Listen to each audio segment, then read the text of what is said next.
Bonsoir, bienvenue. Vous regardez CCTV, votre mag, le rendez-vous du week-end. Une sorte de rétrospective d'actualité sur nos antennes. Nous allons revenir ce week-end sur ce qu'a été l'actualité. Elle a été politique, elle a été économique, tout comme aussi sociale. Nous allons revenir tout au long de cette émission sur les derniers séjours du président de la République, que ce soit au niveau de l'Ouganda, mais également à Accra, au Ghana.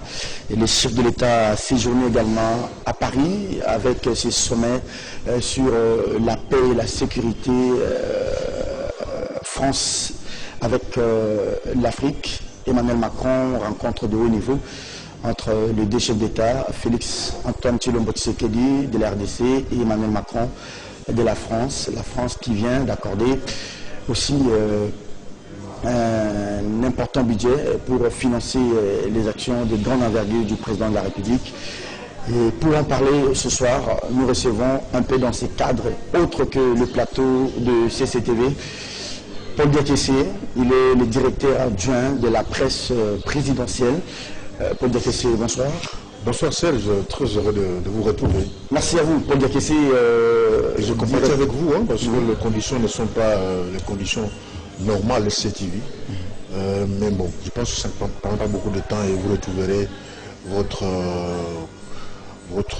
outil de travail. Rassurez-vous que le chef de l'État ne peut que compatir avec vous parce que son souci est que nous puissions avoir une presse réellement libre. Et parce que la presse libre est l'un des côtés de la démocratie. Et que pour qu'une démocratie puisse bien respirer et bien fonctionner, il faut une presse libre. Alors, le chef de l'État est ensemble avec vous dans ce qui est arrivé à CTV et à Canal Télévision. Merci beaucoup Paul Diakessé, directeur adjoint de la presse présidentielle. Mais vous êtes aussi pasteur, vous êtes aussi patron des médias, la trompette du Sali. Oui, ça vous arrange comme pasteur ou bien ça vous arrange comme directeur adjoint de la presse? M'appeler pasteur ou directeur adjoint de la presse. Je suis pasteur par vocation et journaliste par passion. Voilà. Donc les deux métiers me colleront dans la peau jusqu'à au-delà. C'est par passion, journalisme et puis vocation. La vocation elle est éternelle. Le journalisme, à un moment donné, on peut cesser, on peut être en disponibilité, mais la pastorale, c'est tous les jours. Alors, vous êtes à la présidence, pasteur, vous êtes à la présidence comme directeur. Est-ce qu'il n'y a pas de problème avec votre mission de pasteur? Ça ne vous prend pas le temps? Ça se complète d'ailleurs. Ça se complète parce que, en tant que l'un des conseils chefs de l'État, que le chef de l'État, comme vous le savez, est fondamentalement chrétien. Il a démontré. Il a livré ce pays entre les mains de Jésus-Christ, ce qui est un grand combat spirituel que nous avons amené. Alors, je crois qu'avec ma casquette de pasteur, vous voyez, quand j'apporte un conseil, il y a aussi la spiritualité dedans. Donc, je ne peux qu'être à l'aise là où je suis. C'est pas la grâce de Dieu. Voilà. Merci beaucoup, Paul Diakessé. Alors, l'ambiance du palais, comment ça se passe? Vous savez, du dehors, hein, on a l'impression que c'est bien, c'est le paradis, mais c'est un travail très très difficile, parce qu'on n'est plus maître de son agenda. Ce n'est plus soi-même qu'il faut élaborer l'emploi du temps. On ne peut plus dormir comme on dormait normalement. À tout moment, on peut se réveiller pour aller travailler. Aussi longtemps que le chef est encore debout, on est debout. Donc on ne peut pas dormir que si lui partait dormir et nous on rentre à la maison. Parce qu'on est censé couvrir toutes ces activités.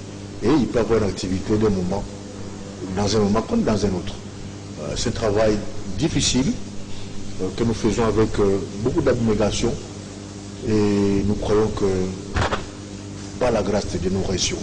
L'ambiance est le bon enfant, vous travaillez très bien, il n'y a pas de chevauchement de responsabilité. Quand vous avez la presse présidentielle, vous avez la communication présidentielle, mais vous avez également un porte-parole du président de la République, mais aussi un directeur de cabinet qui apparemment s'illustre comme une sorte d'ombrage sur tous les services de la présidence. Non, non, non. Au contraire, c'est un bon leader, c'est un bon manager. Ce n'est pas la première fois qu'il gère une institution. Il a géré l'Assemblée nationale, il a géré le PPRD, il a géré le ministère de la Communication. Donc c'est quelqu'un qui est très sévonné. En tout cas, il n'y a pas d'ombre, surtout que personnellement, on se connaît depuis plus de 20 ans, donc il n'y a pas de problème. Peut-être que c'est vous qui êtes à l'extérieur qui voyez toujours des problèmes. Il n'y a pas de problème, la cohabitation. Nous vivons normalement. Même pas d'approche, problème d'approche, tel qui vient de tel camp, parce que c'est les cabinets cash. Cash n'est pas que l'UDPS, Cash est aussi l'INC. Il y a des gens avec qui vous travaillez qui viennent de l'INC, il n'y a pas un problème d'approche, ou bien c'est par modestie que vous dites ça? Non, pas de modestie. C'est ça la réalité. Il y a une symbiose. Nous sommes dans une même équipe. Les Léopards ont joué hier. Peut-être que chaque joueur vient de son équipe, mais quand ils sont ensemble, ils forment une équipe. Et c'est ça un peu la magie, le miracle des palais de la nation et tous les cabinets, IMC, UDPS, c'est vraiment une moule. Quand vous arrivez, tout le monde a les mêmes maillots, mêmes bottines, mêmes culottes. Nous chantons le même cantique. Et voilà, donc c'est très bien. La mayonnaise a déjà pris, hein. Donc ceux qui pensaient que ça ne marchera pas doivent déchanter. Les choses marchent très très bien. Très bien, merci beaucoup. Vous êtes resté avec les anciens que le président Kabila a laissés ou bien vous les avez tous chassés? Non, pas chassé. Comment on peut chasser quelqu'un? Pas chasser. Ce qui se passe, c'est que les cabinets comme celui-là, c'est un cabinet politique, Serge. Aujourd'hui, si le MLC gagne les élections, il va former son cabinet, un cabinet politique. Et en politique, on vient avec ceux qui sont dans son carcan politique. Ce n'est que normal qu'en arrivant, que nous puissions amener notre cabinet. La remise et reprise a été faite entre Vital Kamerhe et Mélanois. Mais quand on fait la remise et reprise, ça signifie quoi? Ça signifie que ceux qui sont là politiquement, la même coloration que moi, allons-y. Ceux qui peuvent rester, peut-être c'est l'administration. Mais dire qu'on avait chassé les gens, on n'a pas chassé les gens. Quand vous allez, vous trouvez les mêmes personnes, les mêmes principes de saisie. Les administratifs. Ils sont là, tous sont là. Très bien, merci beaucoup pour dire ici. Alors en ce moment, nous enregistrons cette émission. Le chef de l'État se retrouve où? Oh, moi je ne pense pas que vous pouvez ignorer là où se trouve, Serge. Est-ce que vous ignorez là où le chef de l'État? Moi je vous pose la question, vous répondez. Vous avez suivi le match d'hier. Peu avant le début du match, avant que le joueur n'accède sur le terrain, il y a l'image qui est passée de Berlin. Le chef de l'État est à Berlin. Il va rencontrer d'ailleurs aujourd'hui la chancelière Angela Merkel. Voilà. Très bien, merci beaucoup. Cette question, c'était juste pour que nous puissions revenir sur la conception de la machine presse du président de la République, je dirais, de la présidence de la République. C'est vous qui l'avez conçu avec votre collaborateur, votre chef, Giscard Koussema, ou bien c'est la présidence, le président lui-même qui conçoit. Et comment ça se passe, cette question de la presse présidentielle, d'organisation interne? Je ne sais pas ce que vous appelez machine présidentielle. Mais revenons par arrière. Parce que quand vous comparez avec le régime passé, il n'y avait que la presse présidentielle. Voilà. Et le directeur de la presse présidentielle, à l'époque, était automatiquement porte-parole. C'est le cas du Koudoura. Même si avec celui qui lui avait succédé, Jacques Moukaling, ça a un peu diminué les teneurs, mais Koudoura a été porte-parole chef de l'État. Mais aussi, il était la presse présidentielle. Aujourd'hui, ce n'est plus le cas. Il y a la direction de la presse présidentielle, la direction de la communication et les porte-parole. Maintenant, le travail se fait comment? Vous élaborez votre vademecum au niveau de presse présidentielle, ceux de la communication élaborent aussi les leurs, les porte-parole, ça se passe comment? Quand vous lisez la loi sur le fonctionnement du cabinet du chef de l'État, tout est bien défini, tout est clair. Sauf pour les porte-parole, qui n'était pas une fonction qui était définie dans la loi en vigueur du fonctionnement du cabinet. Mais laissez-moi parler un peu de la communication et de la gestion de la presse. En effet, l'ancien président, quand il avait signé cette loi, il y avait une nette démarcation entre la direction de la communication et celle de la presse présidentielle. Et chaque direction a ses attributions. La direction de la communication a comme attribution préparer par exemple le point de presse, veiller sur l'image du chef de l'État, préparer certaines sorties du chef, activités, etc. Les dossiers de presse aussi. Dossier de pied, de presse, suivre ce que l'image du chef, comment ça passe dans les médias, entre autres attributions. Mais la presse présidentielle a comme attribution couvrir les activités du chef de l'État et les diffuser. Vous comprenez? Couvrir. Donc, s'il faut parler pratiquement, c'est comme si le seul la communication est devant la caméra et nous sommes derrière la caméra. Ça veut dire que même ce que je fais là, en principe, c'est pas, moi je ne peux pas venir ici pour répondre à vos questions. Parce que moi je suis derrière la caméra, je suis derrière le micro. Donc vous réduisez la presse présidentielle au simple fait des reportages. Pas que je réduis. Voilà pourquoi on vous reproche d'une sorte je ne sais pas moi si je parle le car le terme n'est peut-être pas approprié. On dit que vous ne faites pas assez. Non, pas que je réduis. Je vous ai donné des attributions qui sont contenues dans la loi sur le fonctionnement du cabinet du chef de l'État. Très bien.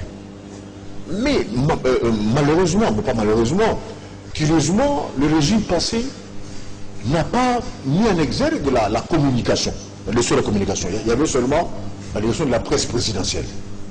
Aujourd'hui, il y a cette séparation entre la leçon de la communication et celle de la presse présidentielle. Alors quand vous dites que nous réduisons, non, pas seulement faire des reportages, mais également, tant soit peu, faire le service après-vente, comme celui que nous sommes en train de faire maintenant, tout en sachant que si moi je le fais modestement, juste parce que il y a l'appréciation de voyage du chef de l'État, on en parle tellement trop, parlons-en un peu. On va en parler pour dire que il n'y a pas de télescopage entre la leçon de la communication et celle de la presse présidentielle. Tout est bien défini. Toutes les images que vous voyez du chef de l'État à travers le monde, même ici à Kinshasa, les audiences, ces sorties, ça, c'est la presse présidentielle. Merci beaucoup, Claudia Kessé. Je serais vraiment obligé parfois de vous poser des questions qui ne touchent pas la presse, mais qui touchent la communication. C'est bien dommage que ça soit scindé ainsi. Mais chez vous, vous êtes directeur adjoint de la presse présidentielle, vous avez un chef, mais j'espère que dans votre cabinet, vous avez également des reporters et vous avez les membres avec qui vous travaillez. Mais comment expliquer que pour un reportage du chef de l'État, sur la télévision nationale ou sur d'autres chaînes, qu'un reportage soit rendu par un directeur de la presse présidentielle, est-ce que c'est normal et c'est professionnel? J'ai vu. D'abord, répondez à cette question avant que je ne puisse répondre. Professionnel, oui. Parce que moi, je suis journaliste, comme Koussema. Pourquoi vous me défendez, moi, derrière le témoignage, lorsque je participe à la production de cet élément? Pourquoi vous défendez jusqu'à de le faire? Vous n'avez pas de reporter de la RTNC accrédité à la présidence pour faire ce travail? Parce que vous n'êtes pas des journalistes de la RTNC. Doucement. Vous êtes des membres du cabinet politique du président de la République et dès que vous êtes nommé par une décision politique, vous cessez d'être journaliste. J'espère que ce n'est pas les produits de débat que vous faites contre nous d'ici et là. Je dis ceci. Oui. À supposer que je me retrouve dans un reportage, ou jusqu'à Koussema, en Allemagne par exemple, en Belgique, ou en Ouganda, lui, avec un caméraman et un photographe, mais il fait quoi? J'ai fait quoi? Alors quand vous dites, est-ce que vous avez des journalistes accrédités? Nous en avons. De la RTNC par exemple? Nous en avons. Mais comment vous pouvez faire ces reportages qui sont membres de la presse présidentielle, oui. mais qui travaillent à la RTNC. Et d'ailleurs, nous n'avons qu'un seul média, le seul média public à travers lequel nous diffusons nos éléments de la présidence, d'abord c'est la RTNC. Quand nous livrons, nous produisons un élément sur le chef de l'État. C'est le fait des conseillers politiques. Vous ne pouvez plus prester comme journaliste. Je ne sais pas si nous sommes d'accord. Vous êtes nommé politiquement. Comment un directeur de la presse, je n'ai pas vu ça en France, je n'ai pas vu ça, un directeur de la presse qui est nommé, qui rend les papiers des reportages et ce qui passe sur la chaîne nationale pendant qu'il n'est pas membre de cette chaîne nationale? Attendez, par exemple hier, la visite du président à Paris et en Allemagne, jusqu'à ici, nous avons connu un problème grave technique. Le directeur Abraham est tombé malade. il n'y a qu'un caméraman et un photographe qui nous envoie le brut. Et on fait ce qu'on fait, on met les commentaires avec des infos objectives et bien appropriées. Qu'est-ce que vous voulez qu'on fasse? Qu'on laisse comme ça? Hein, Serge? Faites les papiers et donnez aux journalistes pour rendre. Non, mais qui vous dit que moi, devant le télévision de la présidentielle, je suis journaliste? Qui vous dit ça? Tous les réflexes journalistes, j'en ai. Donc s'il faut jouer sur le terrain, on joue. C'est pour cela qu'on nous a nommé là-dessus. Peut-être qu'il ne faut pas dire que vous faites ça pour minimiser les autres. Mais si vous le faites en tant que directeur ou sous-directeur, que feraient maintenant les reporters de la RTNC? C'est vous qui êtes premier à critiquer. Voilà, la liste longue de la délégation qui accompagne le chef de l'État. Pourquoi beaucoup de gens qui accompagnent les chefs? C'est vous qui critiquez. Or, en principe, s'il faut être pratique, nous on devait aller à 8. On devait aller un chef d'équipe, soit moi, soit Abraham Blokabwanga, soit Giscard, 2 caméramens, 2 photographes et 2 journalistes. Vous direz, ah non, voilà, c'est trop la liste, c'est vous qui critiquez. Mais là, quand on remet le nom maudit, Paul va seul avec un caméraman photographe, il fait le reportage, on verra pourquoi lui, vous aimez une chose. Et à la façon qu'on vous ne m'avez pas convaincu, j'espère que c'est le cas aussi avec l'opinion. Hein. Vous pouvez bien être seul, mais en rentrant, vous faites des papiers, vous donnez aux journalistes et il rend. Je ne suis pas venu pour vous convaincre. Je vous dis la vérité. Merci beaucoup. Savoir croire ou ne pas croire, c'est ça la vérité, c'est la réalité. Paul Diakessé sur ce plateau, merci à vous, cher Paul. Je comprends que c'est un peu difficile, mais dites-moi un peu, comment vous faites quand il s'agit de dossiers de presse, parce que vous gérez la presse présidentielle, quand il y a des dossiers qui accablent par exemple la présidence ou qui accablent les chefs de l'État ou son cabinet, comment vous gérez ça sur le plan interne ou que ce soit sur le plan externe? Je parlais des médias locaux ou soit des médias étrangers. Ça s'est fait comment? Heureusement que jusqu'aujourd'hui, il n'y a aucun dossier qui accable le chef de l'État. Ça fait 9 mois. Vous me citez un dossier qui accable le chef de l'État? Dans son cabinet peut-être? Voilà, vous allez dans son cabinet. Vous citez-moi un dossier qui accable le cabinet. Parce qu'en fait, quand est-ce qu'un dossier peut accabler quelqu'un du cabinet ou une personne, n'importe qui? Mais c'est quand sa culpabilité est prouvée. Mais quand ce sont les fake news, ce sont les racontars. Pourquoi vous dites que ça va accabler ces XY? Ne vous en faites pas. Vous avez souvenance de l'éducation des fake news qu'on a développées sur le président de la République? Mais il y en a toujours. Ça sera aujourd'hui, ce soir, on va faire notre fake news. On ne sera jamais fatigué de ça. Mais heureusement que jamais il sera accablé. Parce qu'il est propre. Parce qu'il fait des choses clairement. Et les 15 millions? Il fait des choses honnêtement. Les 15 millions? Ça, c'est pas le chef de l'État. Les 15 millions, laissons la justice. Vous et moi, nous avons souffert d'une justice caporalisée. Alors, vous voulez aujourd'hui que le chef de l'État dise à tel juge, faites ça. Laissez la justice faire son travail. Et la justice va apporter la lumière. Vous savez que si la justice ne fait pas bien son travail, ça retombe sur les chefs. On dira que, bon, sous l'ère Félix, la justice n'avait pas fait son travail. Ne vous en faites pas. Vous savez, il y a des habitudes qui collent dans la peau. Voilà. Serge, on plante les arachides au mois d'octobre, on les mange au mois de mars. Alors quand le chef veut que la justice soit indépendante, soit celle que tous les pays de démocratie rêvent, c'est pas du jour au lendemain, parce qu'on a encore les mêmes juges, on a encore les mêmes magistrats, on a encore les mêmes avocats. Voilà. Ah, il faut les laver, parce qu'en fait notre pays sur tous les plans, il faut le dire, avait atteint un niveau d'une maladie cérébrale. Alors pour ramener le pays maintenant, pour qu'il vive bien, il y a du travail. Alors, donc laissez le chef de l'État, ne demandez pas au chef de l'État de donner les autres de la justice. Laissez la justice. Ne faites pas trop de bruit sur ça. Vous risquez d'être déçu si jamais on prouve que ce n'est pas ce que vous pensez.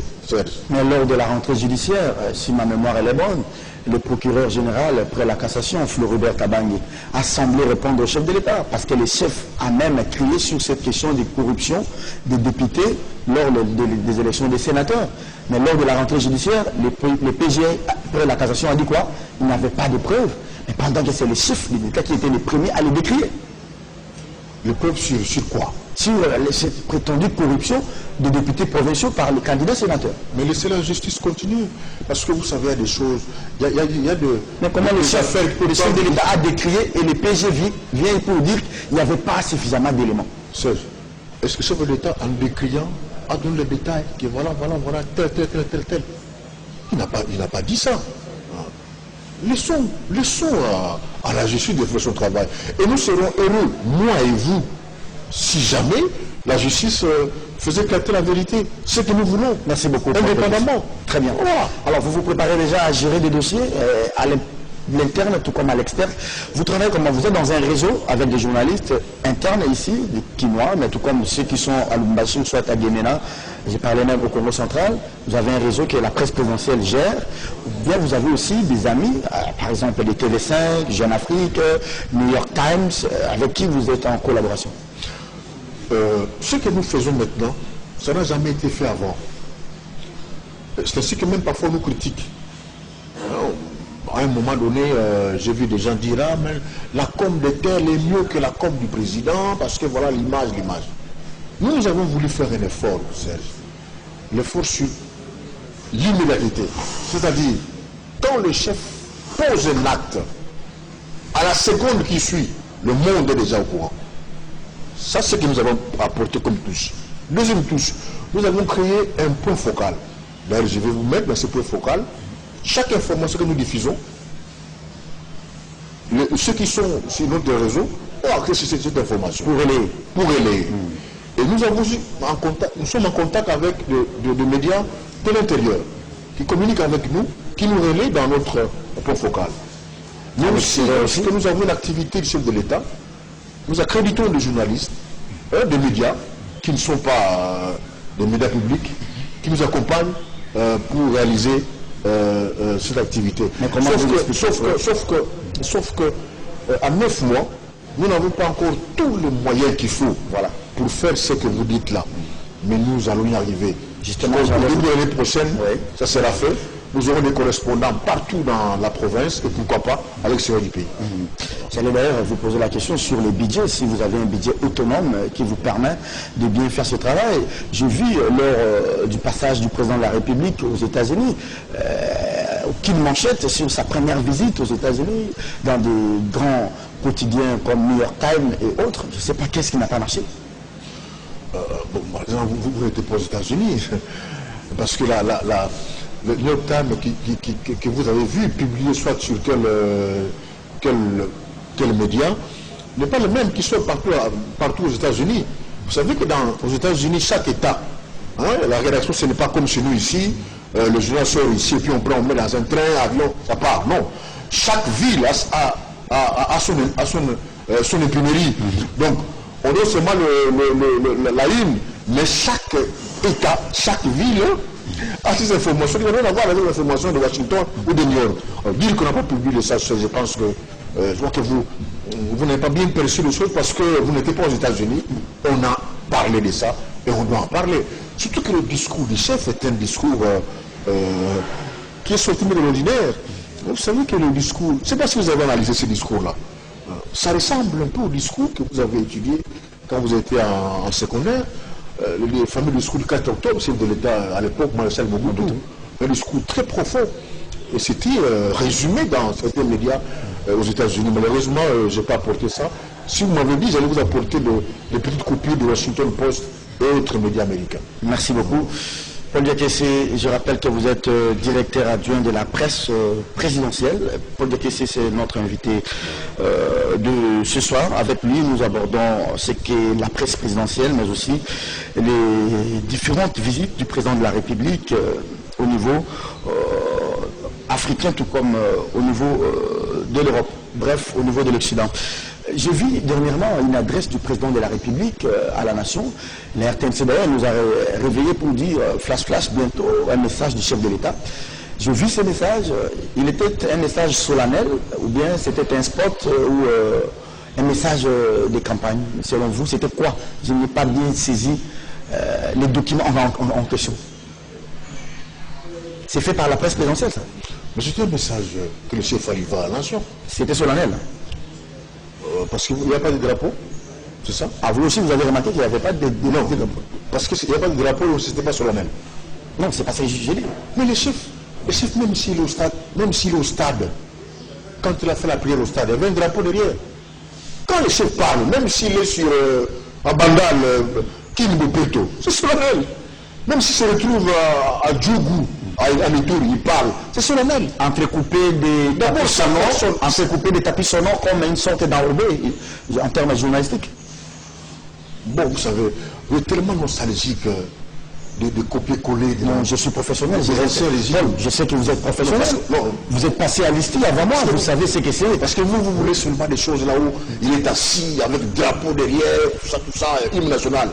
Mais le chef, quand il parle, Ça, vous avez évolué, vous avez innové. c'est une façon de communiquer. Vous avez innové. Nous avons pensé que on vous a fait goûter une sauce. Et on va aller, on va toujours rénover. Même Obama le faisait. Bon, je ne dis pas que Obama c'était modèle. Mais qu'est-ce que vous reprochez à ces documentaires? Seulement les drapeaux. Moi, les critiques des gens, drapeau. Ce qui est important, ce n'est pas le décor, mais c'est le message qui sort de la bouche du chef. Qu'il soit à Kasumbalesa, à Djougou ou à Tchela, quand il parle, c'est solennel, c'est la parole du chef. Merci beaucoup. Pour le drapeau ou pas. Voilà. Vous vous défendez bien, vous le savez. Drapeau ou pas. Vous vous défendez bien. Même au stade. Vous vous défendez bien, vous le savez. Je ne sais pas. C'est vous qui m'appréciez. Merci beaucoup. Mais je ne peux que le faire parce que je suis venu. Moi, je suis officiel. Je ne suis pas un politique. Enfin, politique dans le sens de parti politique, non. Mais je suis officiel. Ce que j'ai dit, c'est officiel. Voilà, donc je peux que vous convaincre, mais c'est officiel. Merci beaucoup. Voilà. Alors, Paul Diakessé, on vous reproche, pas vous individu, mais comme presse présidentielle, vous ne faites pas assez, vous ne dites pas assez. Je ne sais pas si, je repose ma question, vous avez votre feuille de route sur ce que c'est la presse présidentielle, ou bien c'est dicté par la politique avec le directeur du cabinet. Je donne un exemple. On dit que les chefs voyagent trop. Mais le chef lui-même, il était obligé avant-hier de nous dire à Paris que c'est vrai que je voyage trop, mais tout ce que j'ai entrepris comme voyage, comme tournée, ça n'a même pas coûté au trésor public 50 millions de dollars, mais ça peut remporter au trésor public plus d'1 milliard de dollars. Ça, vous de la presse, vous ne nous avez pas dit, c'est le chef lui-même qui nous le dit. On a comme l'impression qu'il fait le travail à votre place. Seulement la mauvaise foi. Parce que les gens ne voient que le truc arrive en retard. Voyez-vous, dans tous les reportages que nous faisons sur le chef, quand on parlait des millions de la Banque mondiale, quand on parle de 300 milliards, vous voulez dire, milliards. 1 milliard, ou de 300 millions de la BAD, mais chaque fois quand cela a été signé, a été dit, on a diffusé. On a diffusé ça, c'était au Nigeria, on a diffusé. Mais puisqu'on veut sûrement chercher, le train arrive en retard, alors qu'il y a 4 trains qui arrivent en retard, quand le 5e arrive en retard, tout ce qui a été fait avant, c'est pas bon. Vous avez eu l'information avant, parce que votre souci simplement c'est de condamner le nombre de voyages. Pas mon souci, je parle. Serge, avant de revenir sur ce que le voyage rapporte comme dividende financière, l'image de notre pays. Serge, vous avez été content à l'époque ou dans des sommets de l'Union africaine? On a été toujours absents. absents. Des forums ici et là, nous sommes absents. Ministre des Affaires étrangères, l'été du cabinet, tout ça normal, c'est pour un pays. Pour un pays. Donc on a besoin d'abord pas de vendre, de redorer l'image du pays. Il faut que le Congo puisse exister, raison pour laquelle, ça ne vous dit rien, Serge. Tout récemment à Paris, notre président était l'invité des marques. L'invité d'honneur, c'était lui. Première visite officielle. Il a pris la parole le premier. Bon, ce n'était pas une visite officielle. Il est allé en forum. La visite officielle viendra, là on va lui dérouler le tapis rouge. Même cette visite a ressemblé un peu à ça. Mais il est allé plus pour le forum. Comme invité d'honneur, ça ne vous réussit pas, Serge. Même vous, ça ne vous dit rien. Que votre président soit invité d'honneur, qu'il parle avant Macron, ça ne vous dit rien tout ça. Ça c'est protocolaire ça. À moins que vous fassiez l'effort pour le revoir. C'est protocolaire ça. Mais quand même, le protocole, c'était langage. Quand on donne la parole à quelqu'un d'autre, c'était langage. Quand moi je viens chez vous, vous voulez de parler avant vous, ce que vous me levez que non, je suis tellement important. Hein? Parce qu'aujourd'hui, la RDC est courtisée par tout le monde. Tu as vu comment, vous avez vu plutôt comment Poutine a peu de temps pour recevoir Félix. Il a peu de temps, Poutine. Il savait déjà faire avec la RDC. C'est quand le chef a remercié Poutine pour avoir été bien installé, bien logé. Et ça, franchement, c'était une phrase de trop. Hein. Oh, vous direz ça seulement. Quand vous parlez, de cette manière, vous direz voilà, il est là, il n'a pas parlé. Mais il a parlé quand même. Oui. Vous savez, Poutine était membre de KGB. Oui. Il sait Combien de fois l'Union soviétique, ex-Union soviétique, enviait la RDC, voulait avoir la RDC. Et maintenant, il voit le président de ces pays chez lui. Mais c'est autre chose pour Poutine. Quelle importance il a accordé à Félix? Et ça ne vous dit rien. Ces voyages ne rapportent rien. Ne serait-ce que du côté image de la RDC. Ça ne vous rapporte rien. Ceci, ça ne vous rapporte rien. Quand le président, notre président, va en Angola, il prend Kagame, il prend Museveni, réconciliez-vous. Ça ne vous dit rien par rapport au passé récent de l'Ouganda et de Rwanda par rapport à notre pays. Ça ne vous dit rien. Moi, ça me rappelle l'époque de Mobutu. Oui, Mobutu, celui qui faisait, défaisait l'Afrique centrale. Nous y sommes, on y va maintenant. Et c'est grâce à Félix. Et ça ne vous dit rien tout ça. Ça ne vous dit rien. Vous continuez à voir les trains qui arrivent en retard, alors qu'il y a autant de trains toujours à l'heure. Ne donnez pas l'impression que vous êtes à la défensive. Ne donnez pas cette impression sinon. Moi, je vous donne la vérité. Non, vous avez l'impression comme si vous êtes à la défensive. Je n'ajoute rien. Oui. Je vous dis ce qu'il y a, réellement. Alors, Paul Diakessé, on va rester dans ces voyages-là. Vous pensez qu'il y a des zones qui sont importantes pour le président de la République aujourd'hui? Je prends par exemple la coopération avec la France. Je prends l'Occident, les États-Unis, mais vous pensez qu'il faut s'ouvrir parce qu'on est un village planétaire, qu'on peut même s'ouvrir, aller chez les diables. Je ne dis pas que Poutine, c'est les diables. Mais pourquoi vous ne direz pas ça quand Donald Trump va chez Poutine, ou quand Macron va chez Poutine? Pourquoi vous ne direz pas ça? Aujourd'hui, il n'y a plus de diable. Nous avons été baissés pendant longtemps, Serge, par la culture occidentale qui nous disait non, les soviétiques ils sont athées, et pourtant la plus grande église orthodoxe se trouve en Union soviétique. Ah non, mais ils sont mauvais, le marxisme, ils sont mauvais. Nous, on n'a pas été colonisés par la Russie, par l'Union soviétique. Mais est-ce que nous sommes. Nous avons donné un reproche à la Belgique. La Belgique a fait du bien pour nous, en coupant le main à nos ancêtres, à nos aînés. On nous a fait vendre l'image que l'Union soviétique c'est le mal, c'est l'obscurité. C'est faux. Nous sommes dans à tout le monde. Nous sommes dans un monde de compétition. Ce sont les intérêts. Mais il ne faut pas oublier nos partenaires traditionnels. Mais qui vous a dit qu'on va les oublier? Personne ne peut oublier. Personne ne peut remettre en question l'influence américaine en RDC. Personne ne peut mettre en question l'influence francophone en RDC. Nous sommes le plus grand frère francophone. La France a intérêt. Nous avons une longue histoire avec la France. Il y a des parents français qui sont morts à Colosie. On ne peut pas effacer, tourner la page rapidement. Mais allons d'abord, on va voir. Pourquoi vous l'empêchez d'aller voir? Allons voir. On est allé voir. C'est la première fois qu'un président congolais va en Union soviétique et reçu par le président Poutine. Tout ça, ça vous dit rien. Il y a un voyage africain qui choque également. Grandeur, ça ne vous dit rien tout ça. Il y a un voyage qui choque. Il y a 72 heures, les chefs de l'État étaient en Ouganda. C'était à la veille de l'ouverture des audiences à la Cour internationale de justice dans cette affaire opposant la RDC et l'Ouganda. L'Ouganda nous doit plus de 10 milliards de dollars américains. Et aussitôt, le chef de l'État a quitté l'Ouganda. Il a signé avec son homologue un document pour un arrangement à l'amiable. Et ça a gêné les ONG de droits de l'homme, qu'elles soient congolaises, tout comme internationales. Et la Cour internationale de justice s'est vue dans l'obligation de reporter ces audiences. Est-ce qu'il faut mettre des intérêts individuels entre M. Félix Tshisekedi, président de la République, et son homologue, Yoweri Kaguta Museveni, au devant des victimes de ces atrocités ougando-rwandaises sur le sol congolais? Serge, vous n'êtes pas son conseiller diplomatique, mais vous êtes de la presse présidentielle. Moi et vous, on nous a appris à l'école de journalisme qu'une information, quand vous l'avez, il faut vérifier les sources. Alors comment se fier à une seule source, c'est fake news, pour dire que l'information est vraie? Pourquoi vous taxez ça de fake news? Vous avez un document où le chef a signé? Vous avez un document où le chef a signé? Le seul document officiel qui a été publié de l'accord entre l'Ouganda et le RDC, nous avons diffusé, ça se trouve. C'est diffusé, c'est publié plutôt. Et dans ce document, nulle part on parle de la Cour internationale. J'ai aussi les communiqués de la Cour internationale de justice qui a reporté ces audiences. Vous avez dit ici, Serge, que le chef a signé un document reportant l'audience. C'est faux. Non, je n'ai pas dit que c'est le chef qui a demandé. Je parlais d'un accord, d'un arrangement avec les deux chefs d'État, ce qui a poussé la Cour internationale de justice de reporter ces audiences. Qui vous a dit ça? Mais vous n'avez pas suivi les communiqués de la Cour internationale de justice?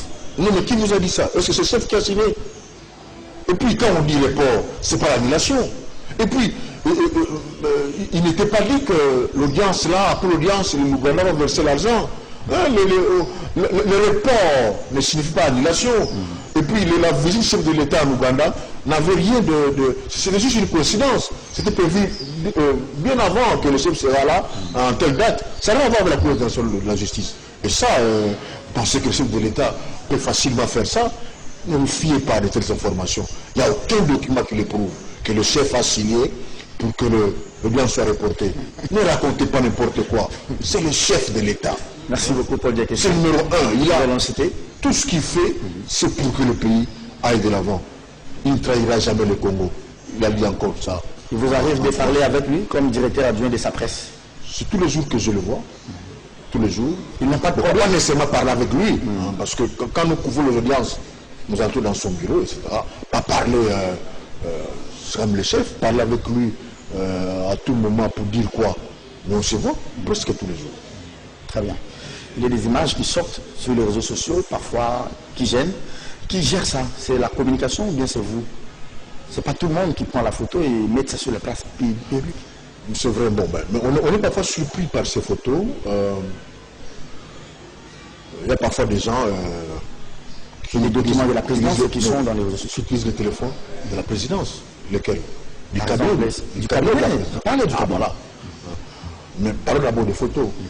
Beaucoup de gens avec leur portable prennent des photos. Et nous, on se bat souvent autour du chef, on enlève les portables. Mais quand on n'est pas là, on prend. Je prends un voyage que le chef a effectué à Sri Lanka. Non, on n'était pas là, les gens ont pris des photos, ils ont publié. Je prends le cas d'une photo où le chef, on a vu son cinglé. C'est le photographe russe qui a pris et qui a publié. Comment on va éviter ça? Quelqu'un m'a dit que c'est possible. Bon, on verra si ça sera possible. Mais il est très difficile. Il faut vous donner le temps aussi. Hein. Vous venez d'arriver. Hein. Vous êtes dans l'apprentissage. Tolérance zéro, il n'y en aura jamais. Est-ce qu'il faut mettre ces travers-là dans le cadre de l'apprentissage? En 9 mois, on est encore apprenti. On est déjà dedans. Merci beaucoup pour être fait. Cette émission touche à sa fin. Est-ce que les chefs ne se fatiguent pas? Moi, j'ai fait aussi des voyages, de longs courriers. Vous quittez Kinshasa à Bruxelles, vous faites d'abord l'escale. Ils ne se fatiguent pas. Heureusement que vous le reconnaissez. Que voyager, c'est pas facile. C'est embêtant voyager. On souhaiterait rester avec sa femme et ses enfants. Mais s'il le fait, c'est parce que il fait ça pour le pays. Merci beaucoup. C'est quelqu'un. Il ne faut pas que les gens disent que non, il profite parce qu'il est président. Non, c'est un habitué. Depuis longtemps, il voyageait beaucoup. Il a été pendant longtemps, il a géré le secrétaire général national des relations publiques internationales de l'UDPS. Donc, il a un cadre d'adresse bien fourni. Diplomate, il voyageait beaucoup. Voilà. Et là, il faut voir comment on l'accueille. Pas par les Congolais, mais par les autres. Comme hier, j'ai vu l'ambassadeur allemand qui dit: oh, monsieur le président, je suis très heureux de vous voir. Je vous admire beaucoup. Ça, c'est pas par hasard qu'il est parlé de personne. On ne dira pas de son ennemi. Un adversaire récent, converti, on ne dira pas ça. Mais merci beaucoup. Il nous reste 3 minutes. J'aimerais que vous puissiez prendre 2 minutes pour parler de cette question du FCC Cash. Comment ça brûle un peu. Mais je m'en voudrais, si je ne vous pose pas cette question, des confrères avec qui vous avez été ensemble, on s'est dit, les amis du combat, qui aujourd'hui regrettent, vous les avez oubliés. Je ne vais pas les citer ici, mais vous savez de quoi je parle. Est-ce que dans votre cabinet, vous avez certains amis ou bien vous gardez encore les mêmes contacts avec les Joël Kadé, les Peter Tchani et les autres? C'est vrai que les Safou et les Moukeba sont devenus des députés, mais ceux qui restent encore, les Ndeko Zulu et les journalistes avec qui vous avez été au premier rang de ces combats médiatiques pour l'alternance. Oui, on a été nombreux. Et on sera toujours nombreux. Mais il faut aussi reconnaître que c'est difficile aussi d'aligner tous les meilleurs joueurs dans une même équipe. Voilà. Si on faisait une équipe de meilleurs du monde, peut-être les Messi seront au banc des touches. Donc c'est un peu ça. C'est pas qu'on les a oubliés, mais quel combat? Le combat de 37 ans ou la campagne fait la différence quand même. Quel combat? Parmi ceux qui ont fait la campagne, il y a beaucoup qui sont avec nous. Sauf un, on l'avait mis, mais il a dit je ne suis pas des mangueurs ni tout ça. Donc, bon, mais vous avez oublié Edmond Izouba par exemple? Bon, mais on est là pour 10 ans. Merci beaucoup. Parce qu'on va gagner les élections en 2023. Paul Diakessé, attention, ça choque, hein, voilà, c'est même à la base de tout ce que nous connaissons comme échange de paroles, plus de bêtes entre le FCC et Cash. Un mot, on peut... Ça va voir avec la candidature. Nous serons candidats en 2023 et nous gagnons les élections parce que les résultats sont là. On dit Kabila revient et Kabound réplique, et maintenant aujourd'hui, c'est vraiment une prise de bec. Hein. Non, le débat de qui sera candidat, ça ne nous intéresse pas. Nous, on sera candidat, on gagne les élections. Avec n'importe qui. Alors, si vous revenez à... Vous pensez aux élections ou bien vous pensez d'abord au peuple aujourd'hui? Non, parce que c'est vous qui avez fait allusion aux élections. C'est vous qui avez fait allusion aux candidats. Je dis, mais vous en faites pas. Nous, ce débat, ça ne nous intéresse pas. Vous avez passé un mot sur les 100 premiers jours du chef de l'État, la gratuité de l'enseignement qui bat de l'aile. Monté-Mapico à Ferné, Boboto aux arrêts, les 100 premiers jours volés infrastructure, ça évolue. On a déjà... N'ayez pas peur de grève. Les grèves n'ont jamais été fondamentalement politiques. Les grèves sont des revendications sociales. Dans tous les pays du monde, il y a une démocratie. C'est d'ailleurs l'expression d'une... J'ai vu des gens marcher contre la réforme sur la santé, l'hôpital en France. Merci. Toute réforme a toujours posé des problèmes. Voilà. Toute réforme. Mais il faut commencer quelque part. FCC Cash, FCC Cash, prise de bec entre Kabound et les FCC. Bon, en principe, ça ne me concerne pas la prise présidentielle. Mais je laisse pas dire un mot. C'était un mariage. Bon, à peine une année de mariage, hein, peut-être que vous n'avez pas encore eu de... Maintenant, tout couple, même les couples merveilleux, il y a toujours le problème entre l'homme et la femme. Alors vous imaginez un couple entre FCC Cash, ils ont toujours été des adversaires pendant longtemps. Ils n'ont pas connu le mot de fiançailles, bouf, ils se marient. Bon, c'est normal que ça puisse avoir... Je les ai très bien pour dire que c'est... Mais ce sont des aléas d'un couple. Nous sommes en couple, surtout que l'homme et la femme, si ce sont les enfants qui se marient, c'est pas grave. L'homme et la femme, qui est l'homme, qui est la femme? Papa et maman géreront. Qui est l'homme, qui est la femme? Mais dans un couple avec papa et maman, si je vous dis dans les cas de c'est à vous de désigner, mais je pense que le papa, c'est lui qui est au pouvoir aujourd'hui. Merci beaucoup, Paul Diakessé. Il est directeur adjoint de la presse présidentielle. Très cher directeur, merci. Merci. Espérons vous retrouver très prochainement. C'est difficile de venir ici et j'espère que mes paroles seront traduites telles que je viens de le dire, dans les campagnes de formation. Mais c'est également que j'ai pris un risque. Dès que l'émission passera, on va tirer sur moi. Donc c'est inévitable, on fait avec. Merci beaucoup Paul Diakessé, merci. Les caméras étaient l'œuvre de Moron Djambé, Alain Kabongo à la réalisation. Merci également à vous, chers téléspectateurs, d'avoir été des nôtres. Prenez cet autre rendez-vous la semaine prochaine avec d'autres invités. Paul Diakessé, la version en ligne là, c'est avec Gilles Boulembi. Merci beaucoup. Merci beaucoup, au revoir. Merci d'avoir passé ce week-end avec nous et bon début de la semaine à vous. Au revoir. Je reviendrai un peu loin.